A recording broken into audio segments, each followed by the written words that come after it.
নমস্কার, আমি মেলা কমিটির সেক্রেটারি সুভাষ। আমি দীর্ঘ প্রায় আমার বয়স অনুযায়ী 57 বছর বয়স। তার আগেও আমার পূর্বপুরুষরা এই মেলা করতো, কিন্তু করার পরে দীর্ঘদিন যাবৎ একটা দিন এমন গেছে সবসময় বাংলাদেশের মুসলমানাই তো এক মিলে মেলাটা জমতো। বর্তমানে চিন্তারা করার পরে আর মুসলমান আয় না। এইখানের যে লোকাল মুসলমান সবাই আয়। গাজী বাবার দরগা একটা জাগ্রত দরগা।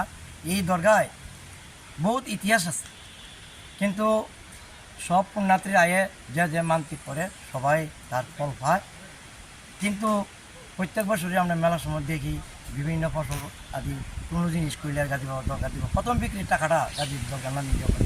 কিন্তু একটা কথা, এই এলাকাতে মুসলমান নাই। বাগলপুর পঞ্চায়েত এরিয়ার ভিতরে একটা পরিবার আছে, যাও আছে, সেটা বর্ডারের ভিতরে চীনের বাইরে। ইয়ার মুসলমান নাই, কিন্তু আমরা হিন্দু সমাজ হইয়া গাজী বাবার যে মন্দির খুব সযত্নে সহাল বিহার আমরা বাতি জ্বালাইয়া কিন্তু রক্ত করে রাখছি।